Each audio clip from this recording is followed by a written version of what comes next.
Eu fico tentando compreender o que nos teus olhos pôde ver. Aquela mulher na multidão que já condenada acreditou que ainda havia o que fazer, que ainda restar algum valor. E ao se render em teu olhar, por certo haveria de vencer. E assim fizeste a vida retornar aos olhos dela, e quem antes condenava se percebe pecador. Teu amor desconcertante, força que conserta o mundo. Eu confesso não saber compreender. Sou humano demais para compreender.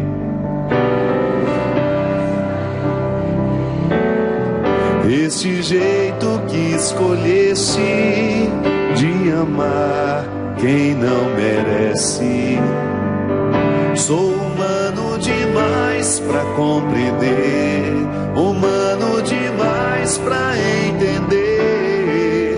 E aqueles que escolheste e tomaste pela mão, geralmente eu não os quero do meu lado.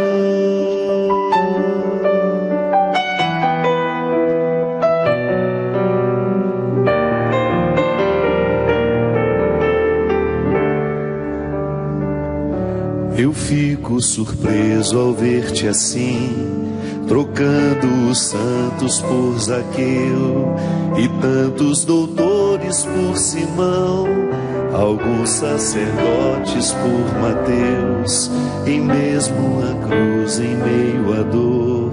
Um gesto revela quem tu és, te tornas amigo do ladrão, só pra lhe roubar o coração. E assim foste o contrário, o avesso do avesso. E por mais que eu me esforce, não sei bem se te conheço. Tu enxergas o profundo, eu insisto em ver a margem. Quando vês o coração, eu vejo a imagem. Sou humano demais pra compreender, humano demais pra entender. Esse jeito que escolheste de amar quem não merece. Sou humano demais pra compreender, humano demais pra entender. E aqueles que escolheste e tomaste pela mão, geralmente eu não os quero do meu lado. Boa noite. Hoje uma noite muito especial, a gente fazendo o programa Direção Espiritual ao vivo, aqui do Hotel Mazarop, em Taubaté, Texas. Recebendo esse povo tão querido, de tantos lugares, em nome da Fundação Dom Couto, nós que estamos no meio da semana preparando o coração, ficamos tão felizes de poder receber vocês. Obrigado pela presença. Quem veio pela primeira vez na semana preparando o coração? Quem veio pela 23ª? Aí, muito obrigado, viu? É sempre uma honra muito grande. Ontem tivemos aquela noite especial, na verdade na segunda-feira, Dom Wilson, nosso querido bispo, acolheu, iniciou as nossas atividades. Ontem tivemos a noite de autógrafos e hoje aqui o lançamento oficial no programa Direção Espiritual da biografia que foi escrita pelo meu querido Rodrigo Alvarez, que já está entre nós. Boa noite. Boa noite. Seja bem-vindo, querido. Muito obrigado, padre. Prazer estar aqui com vocês. Você já sabia que era o lançamento oficial aqui no programa, não? Hoje não. Pois é. Eu não sabia nem que eu ia participar. E ele falou pra mim assim, deixa eu comer alguma coisa ali nos bastidores, porque senão eu não vou dormir no programa. Eu falei, mas como que você vai dormir no programa? Ele falou, eu dormi no programa do jogo. Geralmente eu durmo todo dia, mas assistindo, né? Não sendo entrevistado. Nós estamos viajando uma semana aí, né? Nós estamos muito cansados, né? Mas agora que eu vi vocês, eu escutei Humano Demais, eu acordei. Eu sabe que o Rodrigo tem essa música obsessiva na cabeça, há né? 2 anos praticamente que eu penso nessa música todo dia. Porque logo cedo virou o título do livro. Foi. E fazia tanto sentido com o que eu estava escrevendo, que ela volta e meia vinha para mim. Não só com o que eu estava escrevendo, mas com a nossa experiência. A experiência de conhecer o Padre Fábio em Jerusalém. Eu, sem conhecer a música, pensei em Humano Demais, em como estava diante de alguém humano demais, como ele representava isso tudo que a música diz. Então, até hoje é impossível tirar essa música da cabeça, e eu gosto demais dela. Que bom, a gente fica feliz, né? Que ela ficou obsessiva na cabeça dele, né? Obsessão positiva. Porque ele ficou obsessivo na minha cabeça 2 anos também, querendo saber da minha vida. E eu perguntava, e às vezes o padre... Às vezes eu fingia que não tinha escutado, fazer, né? Às vezes ele dá uma sumidinha. Rodrigo, primeiro quero lhe agradecer a honra que nós temos de ter você aqui no programa de Direção Espiritual. Nem nos meus melhores sonhos eu imaginava um dia ter essa criatura que eu admiro tanto, como primeiro eu admirava como profissional, pelo grande repórter que você é, grande correspondente da Rede Globo, já em diversos lugares. São quantos lugares que você já passou como correspondente? Eu estive em Nova York. Você começou na Globo no Rio. Globo Rio, Globo São Paulo depois. Fui para Nova York, São Francisco, nos Estados Unidos ainda. Passei um tempinho em São Paulo.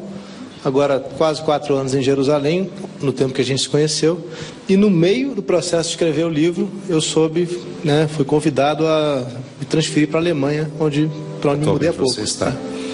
Quais foram os maiores desafios de ser um correspondente no Oriente Médio? Bom, tem desafio humano, tem desafio profissional, tem várias formas de desafio, né? O maior desafio é estar dentro de uma guerra.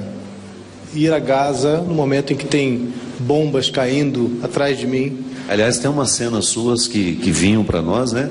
Lembra no Jornal Nacional, os principais jornais, né? Até mesmo no Fantástico, que a gente ficava assustado com a sua proximidade física mesmo, né? Com os tanques. Sim, o tempo todo, o tanque atirando do meu lado. Quer dizer, eu indo para onde o tanque estava atirando, não que ele viesse para mim, né? A gente procura, a jornalista procura problema. Você dormia, Ana, tranquila, sabendo disso? Não.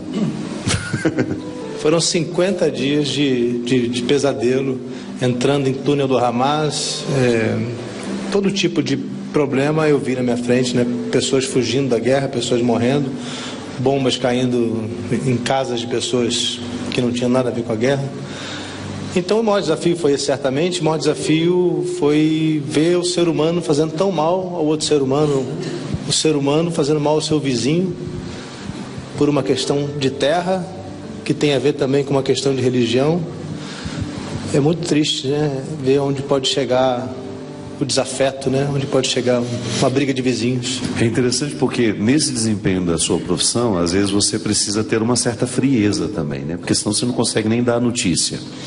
E depois que eu tive a oportunidade de conhecer você e até mesmo de conviver, de estar na sua casa, tudo que você não tem é frieza, porque você é um cara emotivo, você não tem... você não desenvolveu a habilidade de ficar indiferente àquilo que você está vendo. Eu acredito que essa oportunidade de estar em Jerusalém, o centro do conflito hoje, de conflitos religiosos, porque é um território disputado tanto por cristãos entre cristãos, né, muçulmanos e judeus. Como é que você conseguiu administrar a sua sensibilidade pessoal e ao mesmo tempo ter que estar e noticiar tanta crueldade? A verdade é que quando a gente está trabalhando, existe algo, né, alguma química dentro de mim, algo que me faz enfrentar o desafio com força para chegar ao final. Mas quando você chega em casa, você tem o sofrimento disso. E depois de 3 anos e meio, eu comecei a sentir demais. Eu senti que estava além da conta, porque a carga emocional é muito grande. Quando eu estou trabalhando, a bomba pode passar em cima de mim, que eu tenho certeza que ela não vai cair em cima de mim. Eu me abaixo. Mas eu não tenho medo. Quando eu estou entrevistando alguém que eu sei que está fazendo algo muito errado, eu também não estou prejulgando essa pessoa quando eu estou entrevistando ela. Eu estou entrevistando com a mesma tentativa, pelo menos, de imparcialidade que eu entrevistaria aquela que eu tenho certeza que está fazendo bem. Mas no momento que você vai para casa e esquece tudo aquilo, você é obrigado a refletir, e isso tem um peso. Isso cumulativo, isso impacta a sua vida, com certeza. De repente você percebe que existe uma indisposição, um mal-estar, e que isso é fruto de anos, né, de disposição a isso. É como a gente tomar sol, né? Dia as consequências chegam, né? Até um cansaço que você sente, você não sabe o que é, mas o seu coração está dizendo, meu amigo, sai disso. Isso aí não é um lugar para ficar muito tempo, né, Rodrigo? Fique um tempo, mas tem hora de ser substituído, né? Sai antes que enlouqueça, né? Com certeza. Eu me lembro que quando nós tivemos a oportunidade de nos conhecer durante um congresso, que vocês já até assistiram às transmissões, né, que é o Congresso de Pentecostes. Rodrigo estava fazendo lá uma cobertura para o Jornal Nacional, e nos bastidores a gente ficou conversando antes de começar e a gente acabou ficando amigo.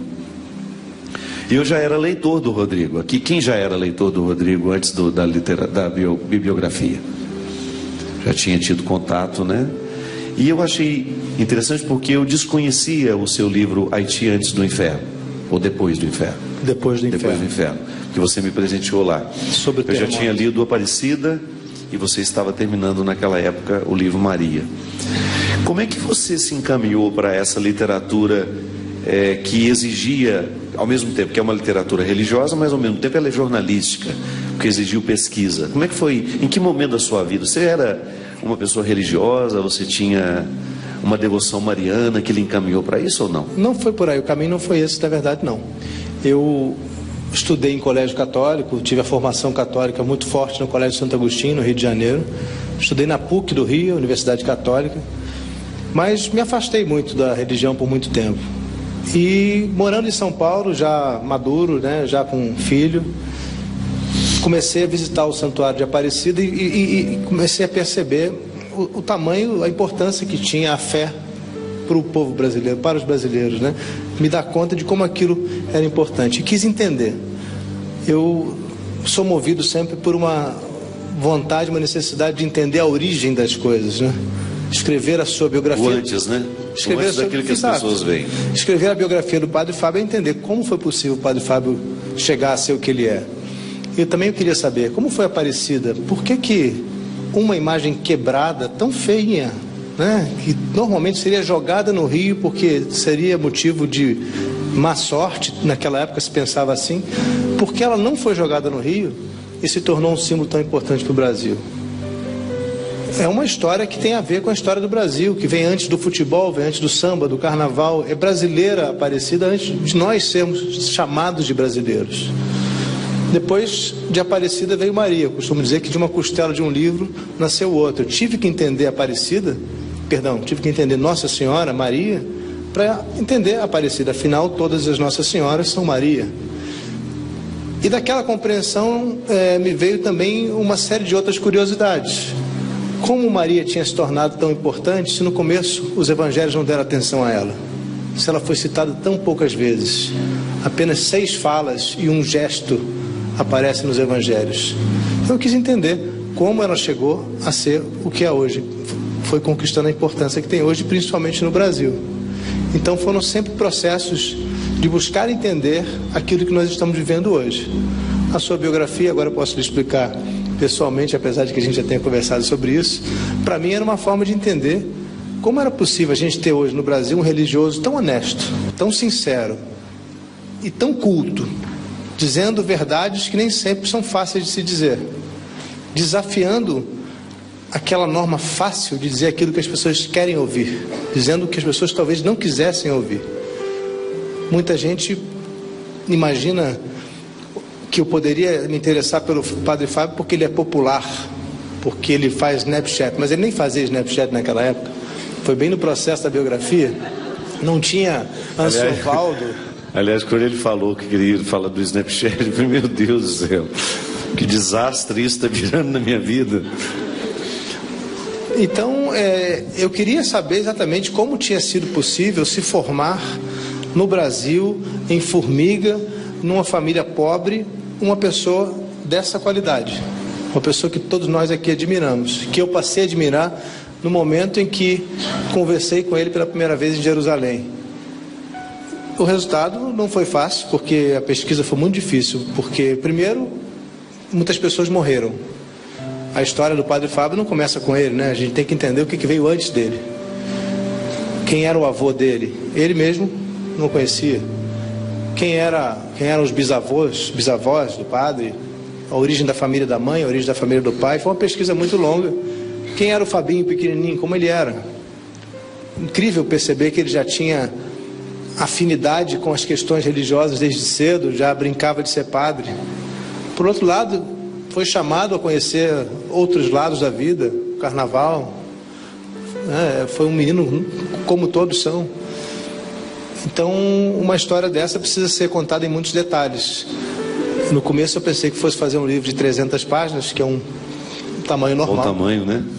Não queria cansar os meus leitores, mas eu percebi que não iam se cansar se lessem 500 páginas, porque a história é muito intensa. Não é a história de alguém que sentou aqui a vida inteira e ficou esperando a vida passar. O Padre Fábio percorreu o Brasil inteiro, pregando, aprendendo, estudando, entendendo o Brasil, entendendo as pessoas. Então isso acabou se traduzindo inicialmente em quase 500 páginas realmente. Foi preciso aumentar o tamanho da página um pouquinho para caber, e ficou aqui com 460 e algumas páginas, contando a história dele inteira, a sua história inteira. Para mim foi uma experiência interessante, porque ser visto pelo outro, uma coisa é aquilo que eu sei de mim, outra coisa é eu me observar a partir, por exemplo, do olhar da minha irmã, de como ela me descreve, de como ela me via pequeno, né? A gente acaba tendo, para mim foi uma surpresa identificar como que alguns aspectos que eu desconsiderava foram tão fundamentais. Interessante, eu até estava dizendo para o Rodrigo essa semana que, por exemplo, a minha experiência com a literatura, porque eu gosto de livros desde menino, e tem uma raiz nisso aí. Uma bibliotecária que eu tive o prazer, né, de reencontrar depois de mais de 40 anos, não, 40 não, mais de 30, eu tenho 45, mais de 30 anos depois, eu reencontrei Dona Conceição, que era bibliotecária lá do grupo escolar onde eu estudei. E eu me lembro direitinho da frase dela, abrindo a biblioteca para nós, a nossa turma, Dona Rosângela conosco, ela dizendo que aquele lugar era muito importante, repleto de pessoas interessantes e de lugares fascinantes, que só poderiam ser acessadas, se por acaso nós tivéssemos a paciência de abrir aqueles livros e lê-los. Uma maneira muito simples, mas ao mesmo tempo muito curiosa de apresentar um livro a alguém, né? E como eu era um menino com um cotidiano absolutamente simples, não tinha nada de extraordinário na minha vida, eu comecei a ver no livro um lugar para eu buscar o extraordinário, aquilo que não era o igual, as casas que não eram iguais às minhas, as pessoas que não eram iguais àquelas pessoas que ficavam comigo. Mas com a biografia eu acabei resgatando a Edna, que eu não tinha mais a compreensão, olha, eu nunca tive a compreensão de que ela foi absolutamente essencial na minha coragem de escrever. Eu tive muitos trabalhos, eu trabalhei muito. Não é que meu pai me explorava, não, é que era natural criança trabalhar naquela época. Hoje seria todo mundo preso, mas naquela época não. Um dos muitos trabalhos que eu tive, eu trabalhava num barzinho, num lugar lá em Formiga chamado Praça de Esportes. Eu fritava pastel, eu atendia o balcão, vendia cerveja, guaraná, essas coisas. E a Edna era responsável por tomar conta da piscina. Aquele instrutor que fica ali, né, colocando disciplina em todo mundo. A Edna era uma mulher, naquela época, jovem, muito jovem, que gostava de escrever. E às vezes ela ia tomar um cafezinho lá no bar, e a gente ficava conversando, ela sempre me via com um livro na mão. Quando não tinha ninguém no barzinho, eu estava com meu livro lendo. Ela começou a me contar que ela escrevia também. E ao me contar que ela escrevia, eu comecei a ter coragem de contar para ela que eu também escrevia poemas. E foi a primeira pessoa na minha vida que me incentivou a escrever. Foi muito interessante isso. Eu era ali um menino de uns 8, 9 anos, 10, ela talvez no máximo 10 anos.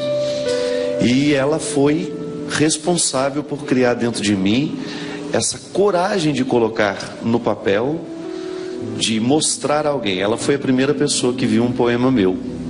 Você lembra do poema dela até hoje? Até hoje. Até hoje eu lembro de cor de um poema dela que entrou no livro dela.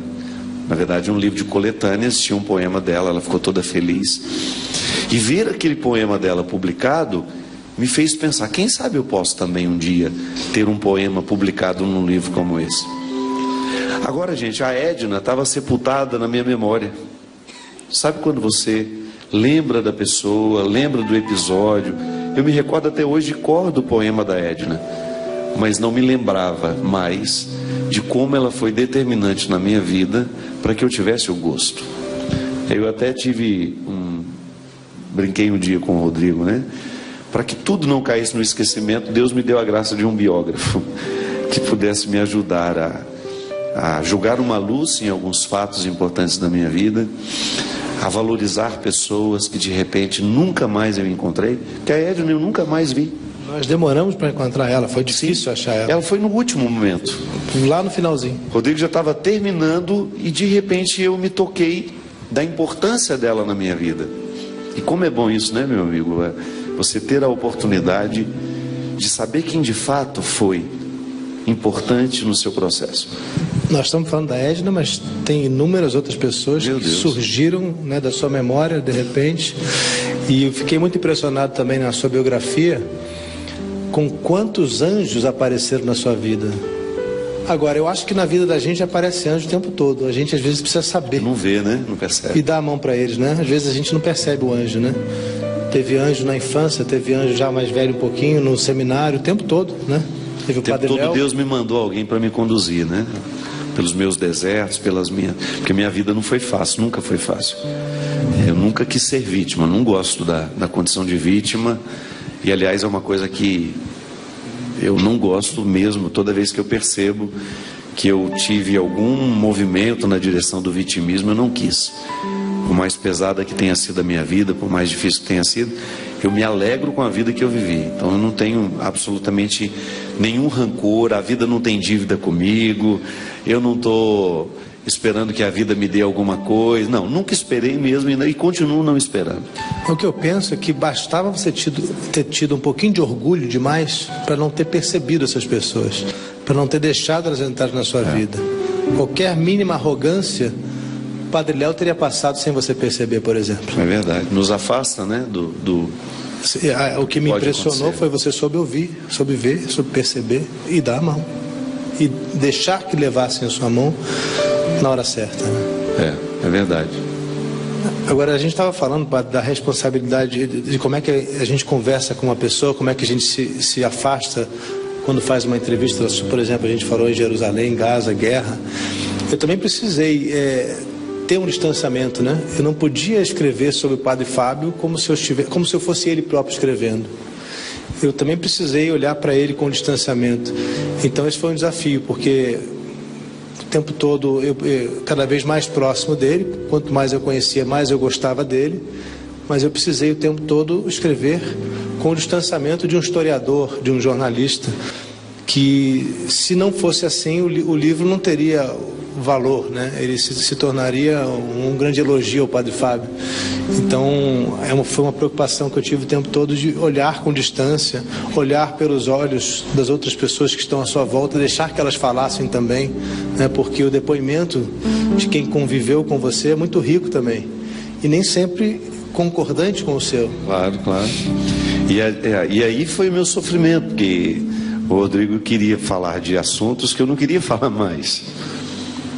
Quem que não gosta de pôr uma pedra sobre o assunto? Não é? Então tinha muitos momentos dolorosos da minha vida que eu não queria falar. Eu me lembro que um momento mais difícil da nossa conversa foi lá em Jerusalém mesmo. Um ano depois de termos nos conhecido, né? Eu ter que remoer a minha infância. Foi extremamente doloroso e Se eu pudesse, não colocaria nada daquilo, né? Mas enfim, a minha vida, sou eu. Eu acho que hoje a gente é capaz de fazer uma leitura sua diferente, né? Eu acho que você mesmo falou isso outro dia. Foi o escritório, né? O pessoal do escritório, que a gente já brigou tanto na vida, tem 15 anos que nós estamos juntos, né? A Léo falou para mim assim, ela me abraçou chorando e falou: meu Deus, se eu já tivesse lido esse livro antes, como teria sido mais fácil lidar com você? Pois é, a gente não tem manual de instrução, né? A biografia é um manual de instrução. Mas você sabe que o maior presente para mim também é ter. Hoje, por exemplo, eu estou entre amigos aqui, eu tenho consciência disso. São pessoas que têm um profundo respeito por mim, que me acompanham, viajam comigo. Algumas aqui estão me vendo pela primeira vez pessoalmente, mas eu sei que eu estou rodeado de pessoas que me amam. Eu tenho aqui a Cidinha Zarzur, que é meu braço, minhas pernas, meu estômago, minha cabeça. Eu não poderia viver, eu não poderia ser quem eu sou se essa mulher não estivesse comigo.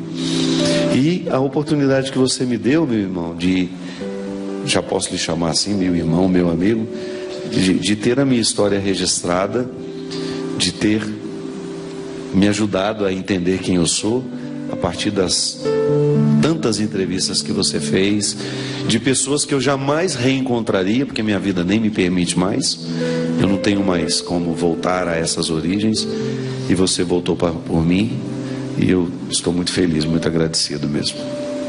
Vamos para um rápido intervalo e a gente volta já já.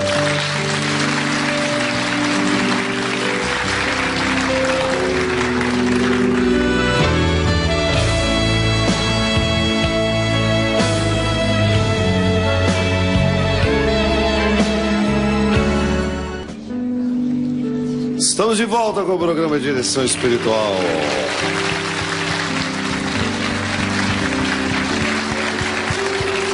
Dona Terezinha, que colar é esse, meu Deus do céu? Estou a casa popular no pescoço. Minha querida Dona Terezinha veio lá de Niterói, né? Ah, ela agora é Barra da Tijuca. Mas só já morou em Niterói, não morou não? Nunca.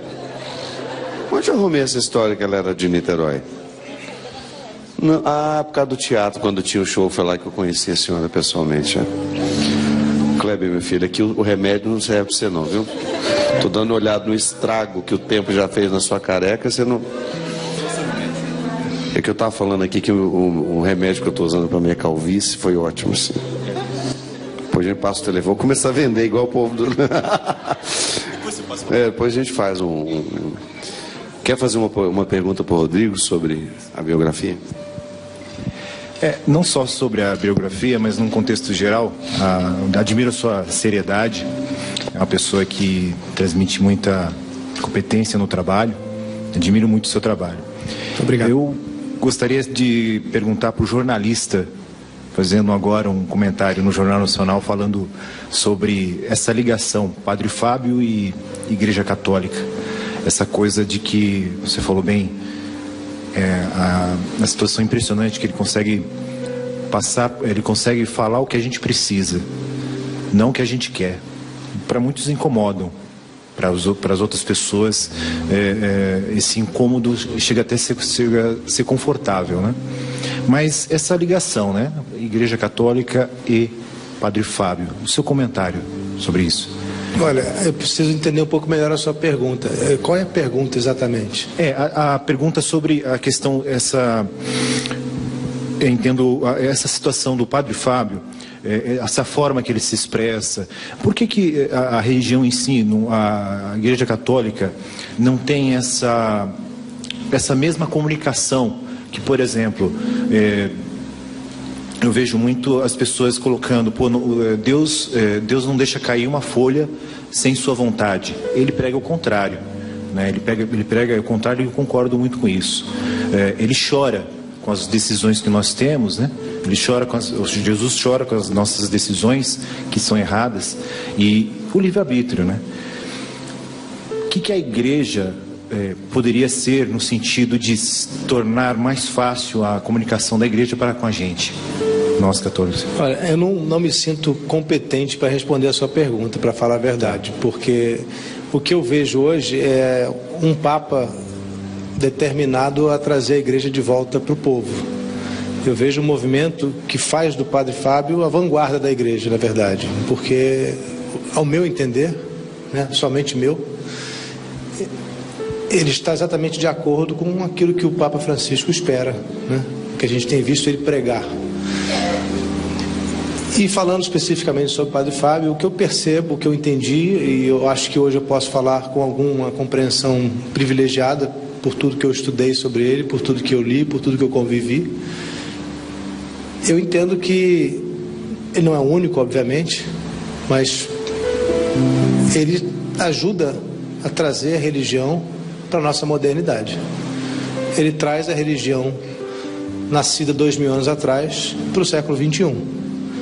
Então, foi por isso que eu me interessei por ele. Certamente não teria me interessado por alguns outros padres que querem voltar ao século I, né? Que querem voltar a um tempo cheio de dogmas, em que os dogmas se multiplicavam. Os dogmas não estão muito cheios, não estão muito pesados hoje ainda, mesmo nos dias de hoje? Olha, eu vivo fora do Brasil há 12 anos. Eu não tenho como avaliar exatamente caso a caso aqui dentro do Brasil. Mas, de maneira geral, o que eu posso dizer é que eu vi no Padre Fábio um padre incomum, um padre fora do normal, um padre que me interessava entender melhor. Obrigado. Na verdade, só para fazer um complemento, os dogmas, eles não são um obstáculo à nossa comunicação. Eu posso falar dos dogmas, eu preciso falar sobre eles, mas no exercício do meu ofício, eu percebo que quando eu consigo transformar a reflexão sobre o dogma uma reflexão sobre nós, aí as pessoas prestam atenção. Vou falar hoje ainda falávamos sobre isso com o Rodrigo. O dogma da Assunção de Nossa Senhora. Um dogma belíssimo do ponto de vista, a construção teórica dele é lindíssima, teológica. Mas quando a gente escuta, o que significa ser assunta ao céu? Qual que é o verdadeiro significado dessa afirmação da igreja? Tudo bem, você tem toda a dimensão teológica que é costurada pelo mistério, mas eu quero uma dimensão desse dogma que me ajude a fazer a pregação do domingo, quando eu tiver que falar sobre ele para as pessoas. Então eu vou dizer, como diz o Rodrigo, né? Com todos os recursos que eu tenho, humanos, com a formação que eu tive, eu prefiro me ater à dimensão que eu particularmente considero riquíssima do dogma, que é a oportunidade que eu tenho como cristão de subir aos céus diariamente através das minhas escolhas, de buscar as coisas do alto.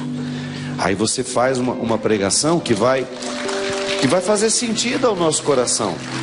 O que adianta eu dizer que Maria subiu de corpo e alma aos céus? Tá bom, e agora? O que significa para mim? Ou o que eu posso fazer com essa reflexão para que aqueles que estão me ouvindo lá no domingo, em que nós temos que fazer, né, Padre Luiz? Está aqui comigo? Padre Luiz Carlos está aqui. O que eu posso fazer para que essa reflexão nos ajude a viver o nosso cristianismo? Olha que beleza, Nossa Senhora é a primeira cristã, não é? É a primeira cristã.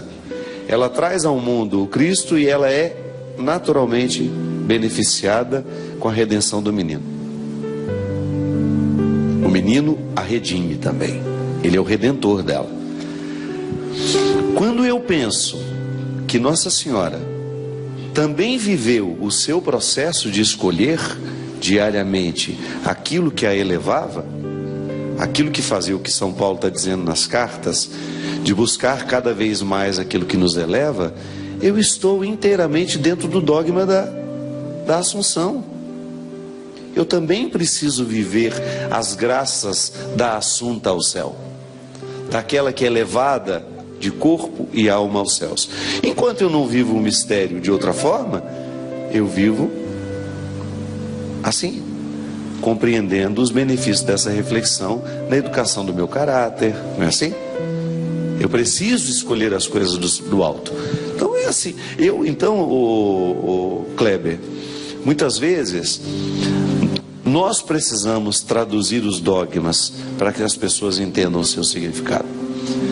A dimensão prática dessas reflexões na nossa vida. A senhora quer fazer uma pergunta para ele também? Sobre a biografia? Não, mas agora é para ele. Sobre a biografia. Do Pará. E eu quero agradecer uma coisa para você, Rodrigo. Desde que eu conheci esse moço, ele sabe a devoção que Maria tem na minha terra, Belém do Pará, Maria de Nazaré. E ele vai muito lá, entendeu?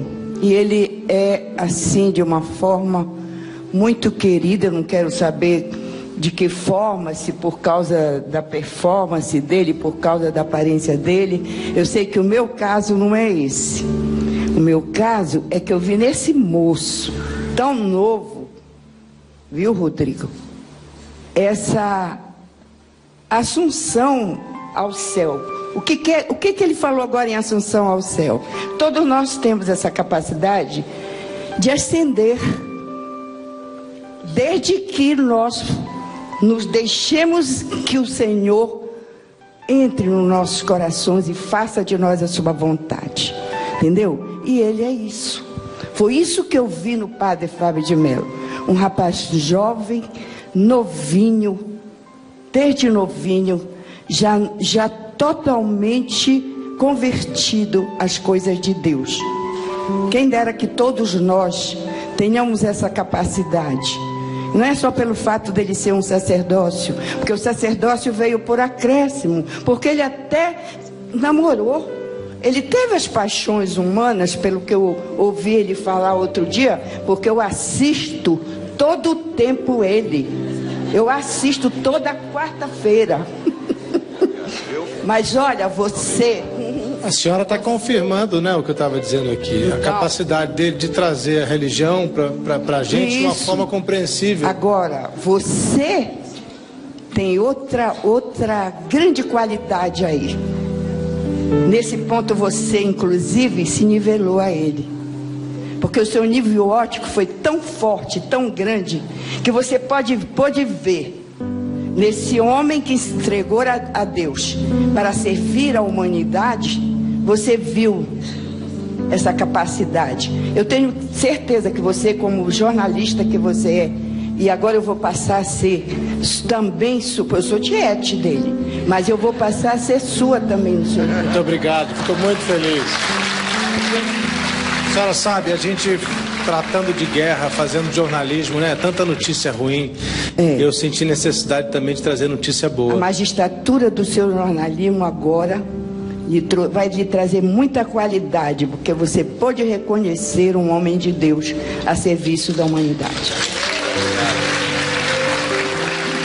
Querido Padre Luiz Cláudio, quer fazer uma pergunta sobre a biografia para o Rodrigo? Boa noite, Rodrigo. Boa noite, Padre. Acho que o Fábio traz algo extraordinário.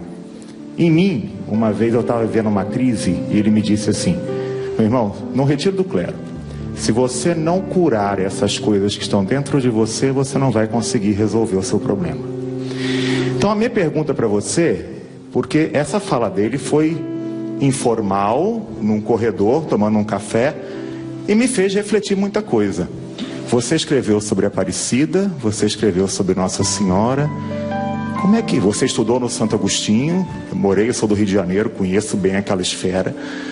Como é que a sua vida, a sua relação com Deus ou com você mesmo se modificou a partir desse humano demais que te fez pensar em querer conhecer a história? Em que mudou em você? Porque em mim muda muita coisa a partir de algo muito simples. E acho que em todo mundo que está aqui. O que para você foi essa oportunidade ao escrever, de olhar para você mesmo e poder descobrir algo extraordinário? Eu preciso lembrar sempre que eu tenho como eu comentei aqui, o meu olhar sempre foi o olhar do historiador. Agora, é impossível estar com o Padre Fábio de Mello e não ser tocado pelas palavras dele. Eu tive o privilégio de fazer caminhadas com ele pelos lugares santos. A gente teve conversas muito interessantes em Jerusalém. Conversamos sobre temas importantíssimos na Galileia. E tudo aquilo foi muito tocante para mim, né? E perceber a conexão daquela nossa conversa com os lugares por onde a gente estava frequentando. Nos últimos anos, como eu disse agora há pouco, eu depois de estudar nessas escolas católicas, eu me afastei muito do cristianismo, da religião católica. E cada vez, quanto mais eu estudo, eu me sinto mais cristão. Não necessariamente por uma aproximação com as questões divinas, mas eu percebo a minha identificação com os valores nos quais eu fui criado e os quais nós todos aqui comungamos, aqueles valores de que o Padre Fábio fala com tanta importância e com tanta clareza. Então, mais do que tudo, eu tive, além de entender a história dele, eu tive um grande aprendizado com ele, sem dúvida alguma. E vou carregar isso para minha vida inteira. Agora eu falo. Uma das nossas conversas a gente tratava justamente disso, porque nós somos religiosos, nós temos uma prática religiosa porque nós queremos um resultado com isso. Não é assim que funciona? É como se nós tivéssemos um caminho que nos faz chegar. Só que às vezes, por honestidade intelectual, eu encontro algumas pessoas que não são religiosas que já alcançaram aquilo que eu quero alcançar. E foi essa honestidade que nos aproximou muito. Porque o Rodrigo pertence a uma casta de gente, a um tipo de gente que eu encontro o tempo todo pelo meu caminho. Eles não gostam de padres, eles têm traumas de infância, eles não têm uma identificação com a igreja, mas de repente eles começam a ficar encantados com alguns aspectos do Evangelho, porque são essenciais na vida deles. São pessoas, parece que Deus já foi apresentado a eles de uma forma muito diferente do que foi apresentado para nós. Porque eu não tenho essa pretensão, gente. Nós não podemos ter. Nós somos responsáveis por tornar o mundo cristão? Somos. Mas Deus esbarra nas nossas incompetências. Quantas vezes o Evangelho foi impossibilitado por causa das minhas atitudes? Quantas vezes você impediu a chegada do reino de Deus lá no seu lugar onde você trabalha? Não é honesto dizer isso? É algum problema a gente bater no peito e dizer assim: olha, eu já fui um obstáculo para que Deus acontecesse lá no meu local de trabalho. Por quê? Porque eu sou arrogante, eu sou prepotente, eu sou mentiroso e sou cristão. Vou à missa diariamente, comungo, faço a novena, faço isso, faço aquilo, mas sou um ser insuportável. Então eu encontro pelo caminho muita gente que tem dificuldade com a igreja, mas não tem dificuldade com Deus. Muita gente de retidão de caráter, de pessoas que fizeram um pacto com a bondade, com a justiça, que são valores que eu quero alcançar. Então eu tenho muita, mas muita mesmo, muita humildade de reconhecer que eu não engoli a verdade suprema. E quando você se torna um adepto do cristianismo e você se diz assim: eu sou um católico, é com você que eu quero falar, primeiramente. Mas eu não abro mão de conversar com pessoas que não estão na mesma estrada que eu, mas querem alcançarem os mesmos resultados. Sabe, é esse movimento que eu vejo muito honesto da parte do nosso Papa. Por exemplo, quantos anos de protestantismo? Vamos fazer 500 anos ano que vem, né? 500 anos de protestantismo. Não está na hora de nós darmos um pouco da nossa atenção aos motivos que nos separaram naquele tempo? Será que eles continuam prevalecendo? Ou nós inventamos outros? Ou será que o fato da senhora ser presbiteriana, que não é verdade, estou apenas dando um exemplo, é um impedimento para a gente ter um relacionamento de amizade, de respeito? De jeito nenhum. Outro dia, uma senhora chorando que o filho estava namorando com uma menina evangélica. Eu falei, mas ela é bandida? Ela tem desvio de caráter? Não, só porque vai na igreja diferente da minha. Eu falei, minha filha, não perca a amizade que você tem com sua filha porque ela está namorando um rapaz de outra religião, ou o filho contrário. Sabe, minha gente, vou dizer uma coisa para vocês. Muitas vezes, porque nos falta sabedoria no trato, nós nos tornamos legítimos representantes do diabo, e tudo com as cruzinhas penduradas no pescoço. Coordenadora 50 anos da Pastoral da Crisma, mas legitima o capeta por onde vai, porque não percebe. Sabe, o pior é isso, é quando a gente não percebe, quando a gente é mal e não percebe que está sendo, quando a gente é cruel e não percebe que está sendo, quando a nossa consciência perdeu a capacidade de nos mostrar que nem sempre nós estamos fazendo o que deveríamos fazer. Então eu acho que isso é interessante. O Rodrigo, quando quis escrever a biografia, a primeira coisa que ele falou para mim foi isso: Padre Fábio, alguém já contou a sua história? Eu falei, não, por quê? Não acho que tenha nada de interessante para ser contado, não. Eu nasci de uma família tão... E depois que eu fui ver que a minha família é a coisa mais esquisita da face da terra, por isso que eu fui ler, realmente ela é interessante. Tem até uma história que meu avô trocou a mulher dele numa porca. Não é, Rodrigo? Tem um monte de história. Tem. É lindo isso. Não trocar a mulher numa porca, mas você saber que a origem de um padre tem tantas situações esquisitas quanto na sua casa. Trocou, meu. Acho que a mulher dele não estava valendo muita coisa, ele achou melhor dar uma renovada Chamava de breganha de mulher. Breganha de mulher, tá aí logo nos primeiros capítulos. Você vai ler. Então isso que é interessante. Nós temos a oportunidade de tornar a nossa vida uma instância de reflexão para nós mesmos, né, Rodrigo? Padre, a tolerância, de novo, isso estava falando sobre relação com os protestantes. A tolerância é o que faz a guerra que a gente está vendo acontecer no Oriente Médio hoje, a intolerância, né? A falta de compreensão do outro, né? Eu penso muito sobre essa questão também do protestantismo. Vai fazer 500 anos no ano que vem. Será que realmente as questões que separavam 500 anos atrás ainda separam? Não separam mais não. Do ponto de vista teológico, cristãos? Às vezes já caiu por terra, mas nós ainda não percebemos que caíram. Que as urgências do mundo, minha gente, hoje é tão urgente a gente ser irmão do outro, num mundo tão marcado pela maldade, pela crueldade, pelo medo. É urgente ser irmão. Sabe, é o poema do Drummond de Andrade: não nos afastemos muito, vamos de mãos dadas. Olha, isso é um conselho de um poeta que pode ser perfeitamente aplicado, pode ser colocado na boca de Jesus. Não nos afastemos muito, vamos de mãos dadas.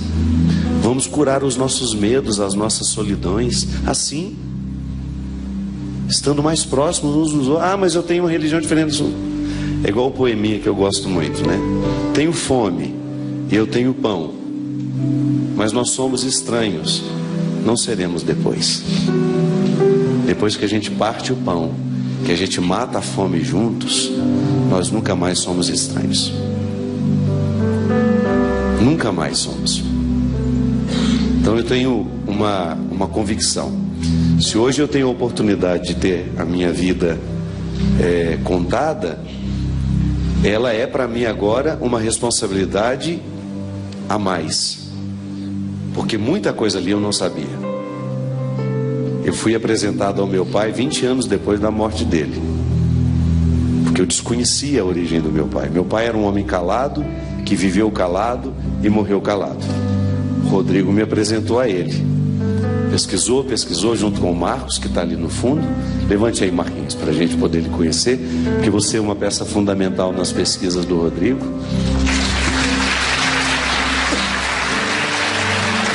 Com tanto respeito foi atrás dos que precisavam ser encontrados. E isso é um ser humano tão do bem, que ficou amado por todos por onde ele passou. Obrigado do fundo do meu coração. Obrigado a Camila, da Editora Globo, que está aqui. Obrigado a Leozinha, a Mônica, o Everson. Padre, todos vocês que representam esse momento especial para nós. Não posso esquecer de quanto a Ana Cristina trabalhou. Ana, claro, nossa senhora. Ia terminar agora, no casal. O Rodrigo e a Ana é uma simbiose tão bonita de ver os dois vivendo. Já tive a oportunidade de vê-los vivendo. Estou tendo a graça de recebê-los lá em casa, de tê-los no meu convívio. Já há 10 dias que nós estamos juntos, para lá e para cá. Inclusive, Rodrigo, estaremos onde essa semana? Tem que lembrar. Onde nós vamos ser sacrificados? Na Canção Nova, no Osana Brasil. Osana Brasil, no sábado agora, de 1 às 3h30 da tarde. Teremos uma sessão de autógrafos e depois à noite também, lá no auditório. Acho que é de 7 às 8. Horários eu não sei. É isso mesmo. Lá no auditório. Como é que chama o auditório? No auditório de São Paulo. Na segunda-feira, Campina Grande, né? Seremos massacrados em Campina Grande. Com muito prazer. Onde a história começa. Por incrível que pareça, a minha biografia, primeiro capítulo. Não é que comece, né? Mas o livro começou por lá, né? A história começa em Formiga, né? Começa lá, Campina Grande. No dia 7 de dezembro eu estarei em Gramado, no show Natal Luz. No dia 10 em Fortaleza, no dia 17 em Lages, Santa Catarina, 22 de dezembro Juazeiro do Norte e 29 Praia Grande, São Paulo.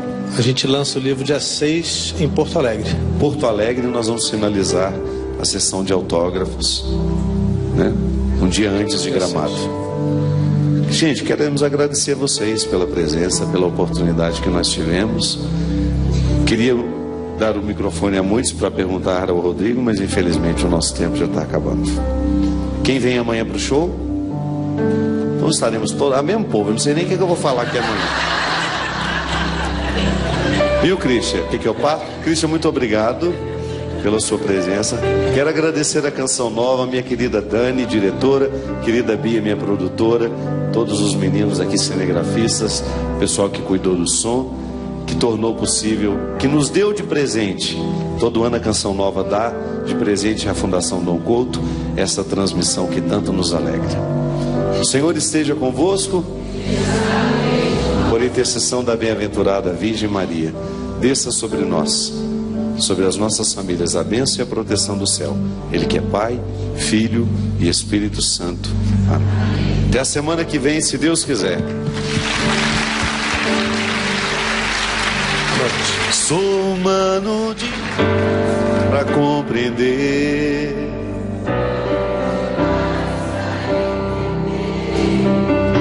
esse jeito que escolheste de amar quem não merece. Sou humano demais para compreender